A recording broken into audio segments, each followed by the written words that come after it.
Welcome back to the podcast that explores how to create meaningful art experiences in the built environment. I'm your host, Martha Weidman, CEO and co-founder of 9.Arts. Our guest on the show today is Rajen Shastri, the Chief Executive Officer of Akara Partners, a forward-thinking multifamily developer who's focusing their audience on the digital nomad and creating a new business model that will focus on what they desire, from furnished apartments to social clubs, programming, events, co-working spaces, membership options so the local community can participate. He's really building a forward-thinking platform to meet the desires and the demands. I think you'll enjoy this conversation today. You can check out more about Rajen and his work at Akara Partners or on LinkedIn. If you haven't already, a reminder to check out our state-of-the-art report. That's where we bring all of these stories to life in numbers. This report provides insights into the impact of art in our built environment and art in community.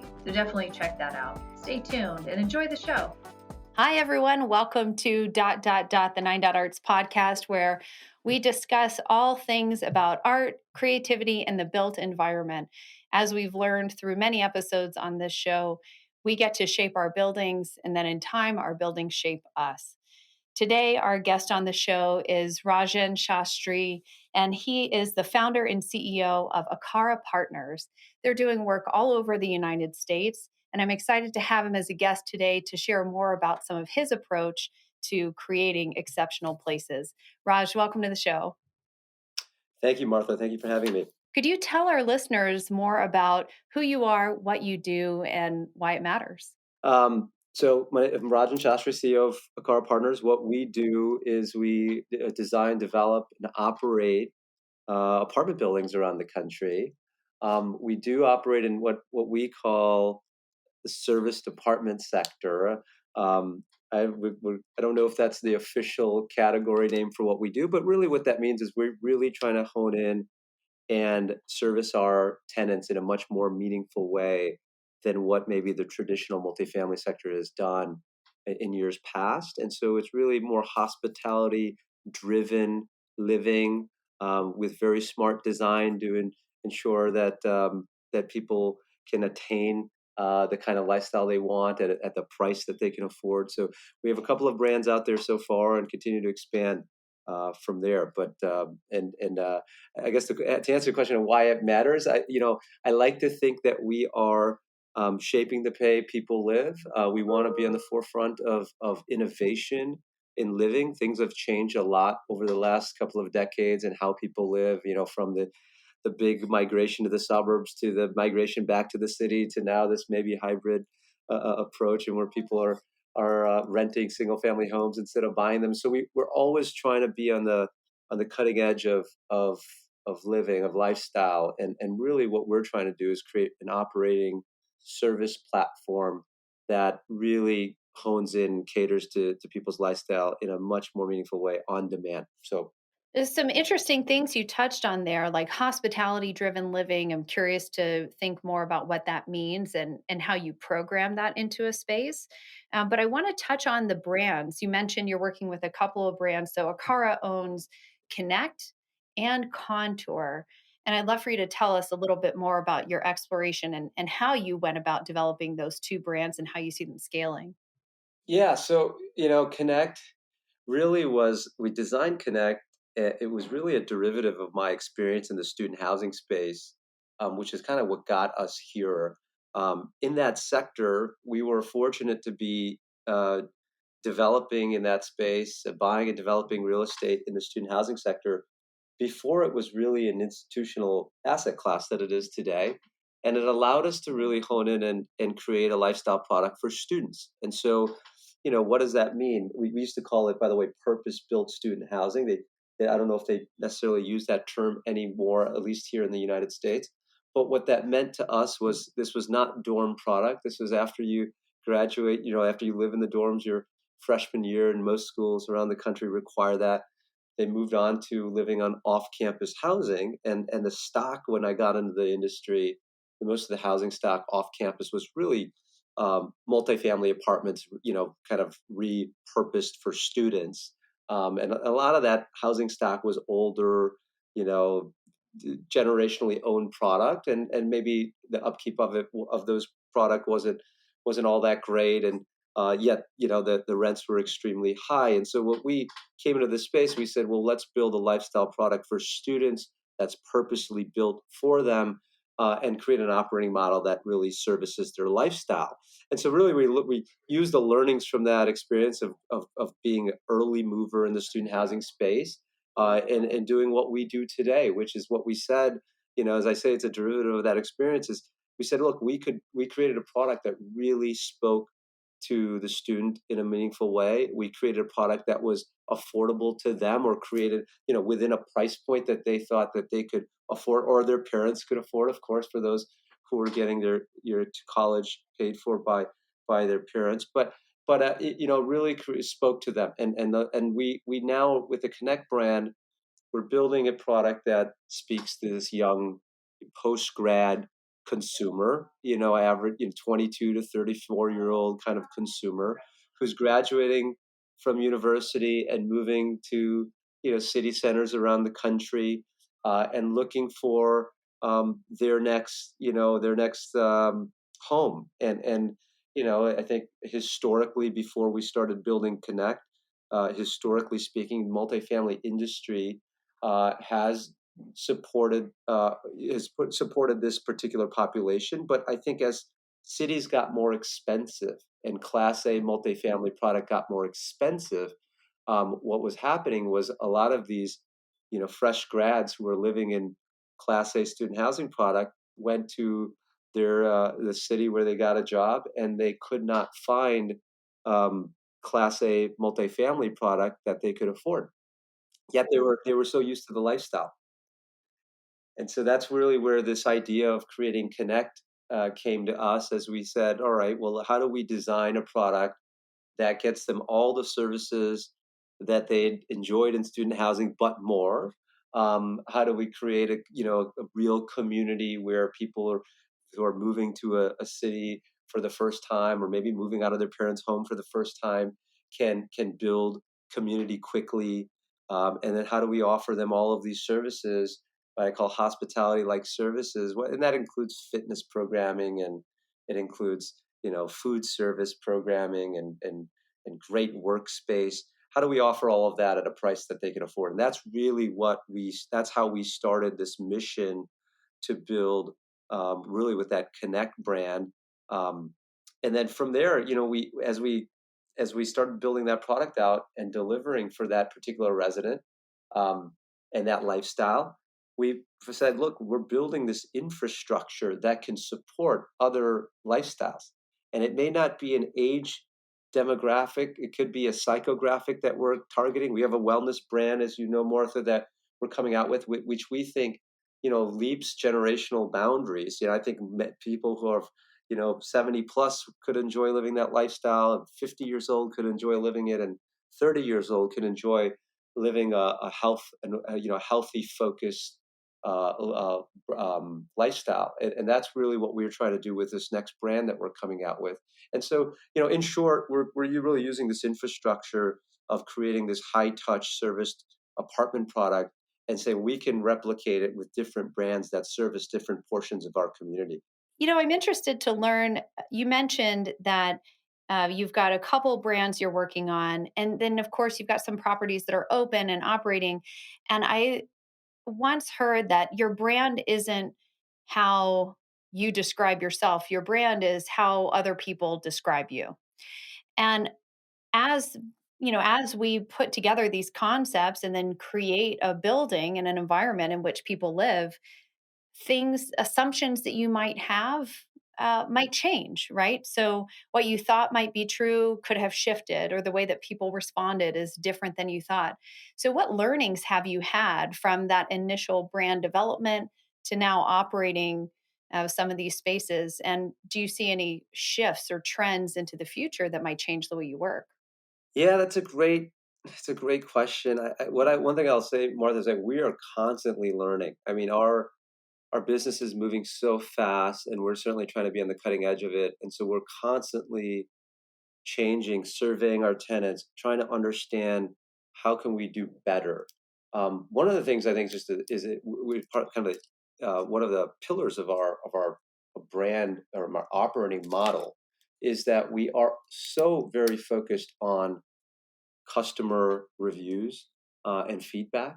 And so this is maybe not so typical in the multifamily space, but very typical in the hospitality space. So as you may know, reviews are everything, particularly in this new age of everything being online. And so the way that hospitality, flags manage their buildings and their people is that they're all tied to certain metrics, and those metrics or KPIs are tied to customer satisfaction, customer reviews, certainly other things as well. And so we've taken the stance from the beginning that every person working in our building is going to have their performance tied to the satisfaction of our customer. And that could take different shapes and different forms depending on whether you're part of the part of the revenue side of the P&L or the expense side of the P&L. But everyone has a tie to ensure that we are giving top-notch customer satisfaction. What that means is that we're constantly asking for people to give us feedback. And so we are learning constantly because we're getting so much more feedback than we ever did in traditional multifamily product, which we've built, and even other student product. We're really honing in on this to ensure that we can continue to iterate our product and our brand. So, I mean, to answer your question, we've had lots of different learnings.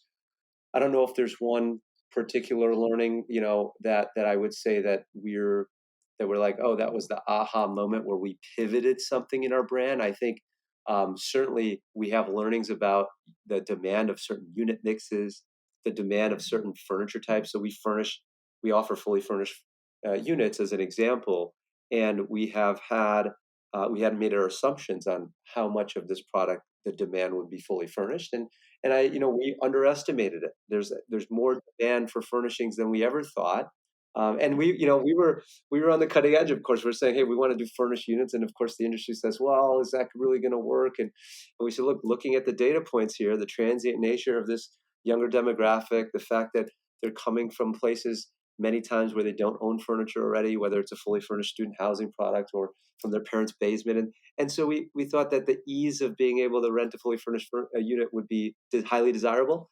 We underestimated that. So there's more demand now for furnishings than we expected. And some of our team members are saying we should just go to a fully furnished, 100% furnished model. And of course, we love giving people flexibility and options. So I'm not sure if we go 100%.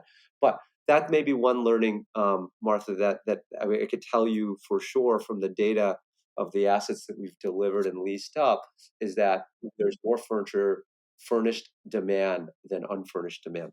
Now, Rajan, are you offering a traditional 1 year lease, or are you offering a modified lease schedule? Because the rise of digital nomads, more people want to visit a city for 3 months or 6 months. So is that factoring into your business plan? It absolutely is. And it's easier for us to do because we have a fully furnished, majority of our units are fully furnished. And so we absolutely do. Now we have constraints. We're really trying to still fit the box of, the typical box of multifamily as it relates to lease term. And so we are, I would say today, 10 to 15% of our leases are offered on a short-term basis, really focusing on the digital nomad. So it's 30-day type plus stays, and where we're getting anywhere from 30 days to 9 months of demand for a fully furnished product. And certainly a lot of these cities that we're in, like a Nashville or like a Phoenix or a Denver, are great lifestyle cities where people would love to work and work remote from, and at least try it out. So we have that program running, and there's more demand than we could put into actual flexible term units. But we are trying to stick to having the majority of our buildings on these kind of long-term 12-month plus leases. We had the pleasure of working together on the project in Nashville and being able to feature some really exciting, key high impact art moments in that project with Kong Wee Pang and a local muralist. So tying into that local community and making a social impact, I can imagine is part of this lifestyle brand that you're creating. And when you and I were last together in Nashville, we were speaking on the Biz Now panel, and you were talking about this amenity war competition and keys to making sure you're activated and that people feel like they are part of a community rather than just building the next amenity. And you talked a little bit about creating a digital presence early, having Instagrammable moments, um, and really building out a place where people feel welcome. And that time too, you also talked about the best ROI is your people, right? And referencing who you hire and how they represent your brand and your property. So, could you talk a little bit more about those maybe kind of soft skills or things that aren't necessarily like hard construction costs that you are considering when you're trying to create a community?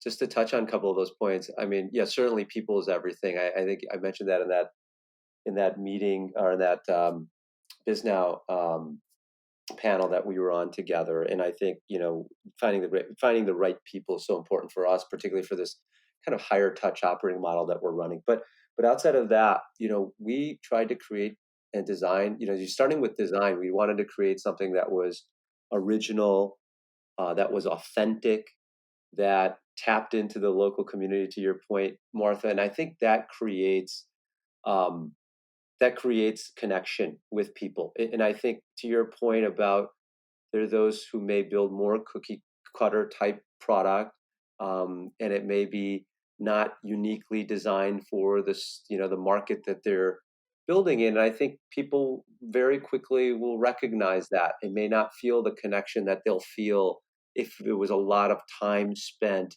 on thinking about the the visual experience, the sounds in the building, the smells in the building. I mean, we're really focusing on all of the senses. And then, of course, we want to create great experiences there because there's nothing like going into a building, whether you're on a leasing tour or you're coming to an event with us and having an amazing experience that then is further depicted in pictures that you take there. And then, it's in your memory bank as well as in your phone memory on great experiences you've had. So I think it's a combination of all those things. It does start with design because I think you want to make sure that the space that you're in makes you feel warm and connected to the community and has all the elements of the story about why you chose certain pieces and how it was woven throughout the building. I think it's so important. And then it's creating the great experiences there that tie it all together. And that's what we're trying to do at all these buildings for our resident members and we call all of our members, but our resident members and then our members who don't live there, our non-resident members. We try to make sure that we have a great space for them to live and to work and to socialize and play and get all these great unique experiences and learn. I mean, part of our mission at Connect in particular, as we're talking about that building in Nashville, is that we want a great education series so we can help our members grow and learn and grow in their careers. So it's a combination of all those things and a culmination of all those things that make us unique and allow us to do what we're doing and allow us to have really great loyal membership following. There's a few people in just a very few people in your space that are experimenting with the membership concept. How has that gone for you? Do you consider it to be successful? Is it something that you'll continue doing? Yeah, absolutely. I think that membership group dynamic is really really helpful for us to expand the diversity of our communities, to create programming that we could otherwise not do if we didn't have the non-resident members who are members of our social club. And so it really helps bring all of these things together in where our resident gets an unmatched experience because of the fact that we have these non-resident members who are also members of this great social club that we're entertaining them and our residents together. And the combination of the two really create a phenomenal experience for both. Our non-resident members too get an experience that they wouldn't otherwise get at maybe another co-working space or social club that they can get with Connect because of all the great spaces that we built for our residents. So, take our pool and our fitness facility and our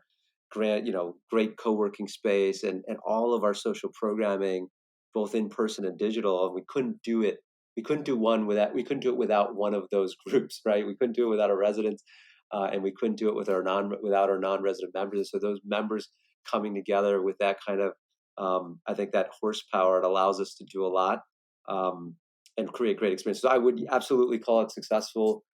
We have a tremendous membership following already, and we're continuing to grow that membership, and we're learning as we go. There's lots of members that may just want to be there on the weekends at the pool, as opposed to being there every day. And so we're learning about how to create new types of memberships for those who want to use the space and the programming in a very special way that we had not thought of before. When you think about developing that sense of community, are you thinking about things like social impact? Are you using terminology like creative placemaking? We hear those phrases used quite a bit, and I'm curious what your interpretation is. Yeah, we do. Sure, we use that. Social impact is very important to us, and we've talked about various bits of that already. But we're trying to create, as an example, partnerships with educational facilities that can help us create more connection with the local entrepreneurial communities. We're trying to work with non for profits and figure out how can we partner with them in creating fundraisers and things like that. And so we're in all of these markets we're in. Part of our mission, we want to connect with a non for profit, and we want to make sure that we can raise a certain amount of money for that non-for-profit. We want to give them space. We have great entertaining space, as you've seen, Martha, and so we have done a lot of events for various organizations there. So yes, I think you mentioned, what was the other one? Creative placemaking. Is that the term? Yeah, I mean, when you bring some grad students together with some entrepreneurs who are starting a business, with some young professionals who are working at big companies like Amazon. I mean, that creates this serendipity that will lead to something, right? And that's what we're trying to do. And I know that was the initial, I think, mission of just co-working in general.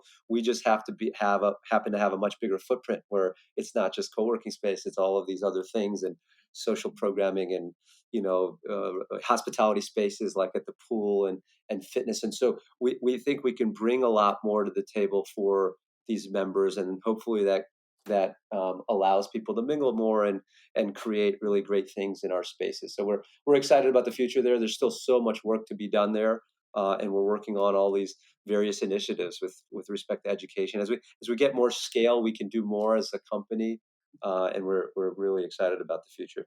We worked on a social club here in Denver recently called the Clayton Club. And the way that we approached that was a little bit unique because we have, of course, those landmark, high impact installation pieces that the site becomes known for, that become Instagrammable moments that you recognize immediately when you come in.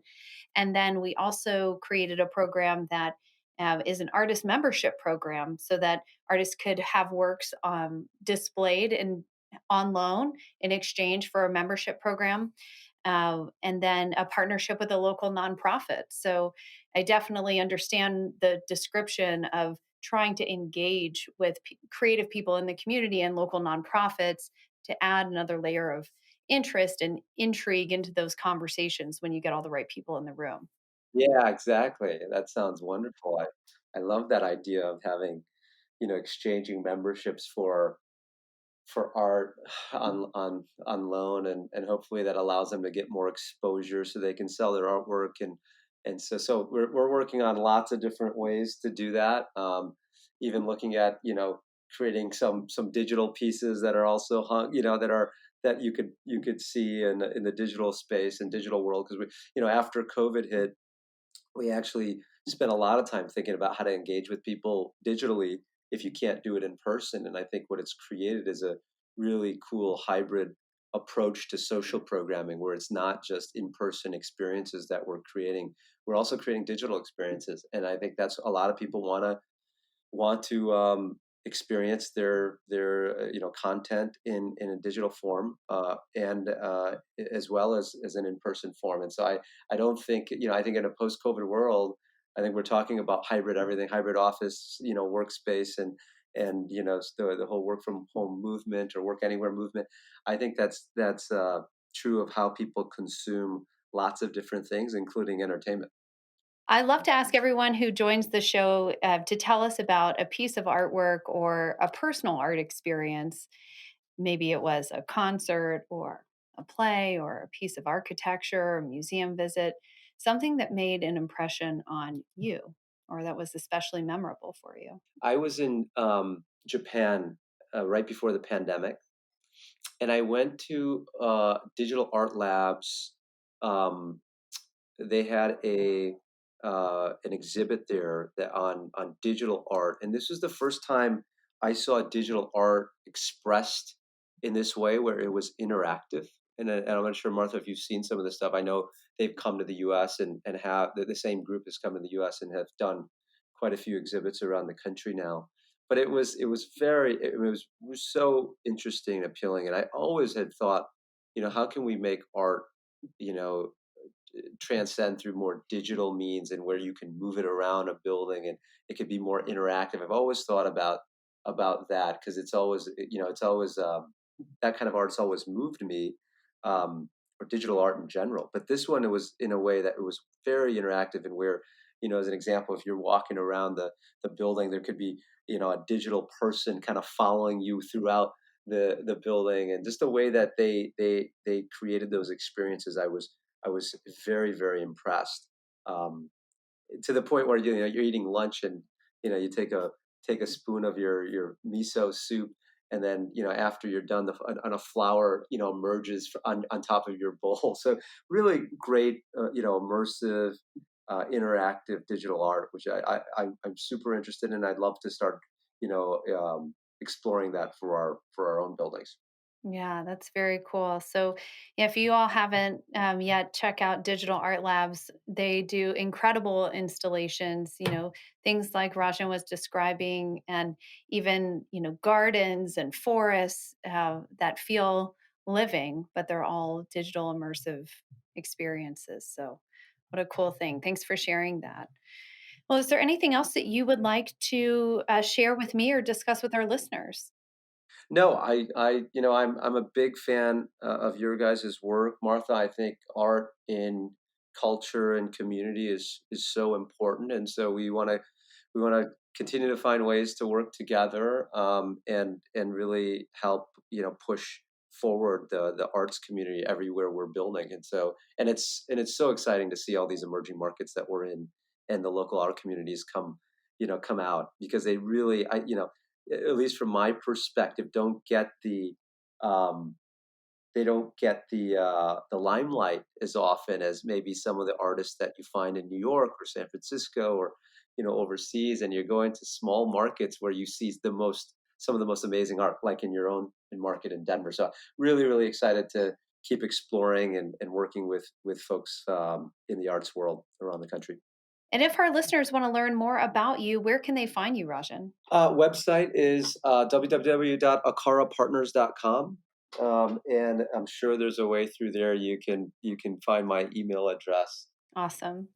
Well, thank you so much for being on the show today and telling us more about the way that you're investing in people and experiences to drive a brand centric and super innovative model in your space. So, thank you again for being on the show. It was a pleasure having you, Rajan.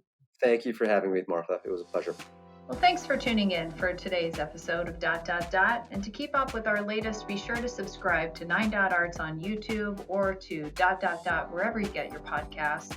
Do you have feedback or ideas for the show? Well, email us at letstalk@9arts.com. And until next time, on behalf of everyone at 9 Arts, here's wishing you some inspiring art experiences.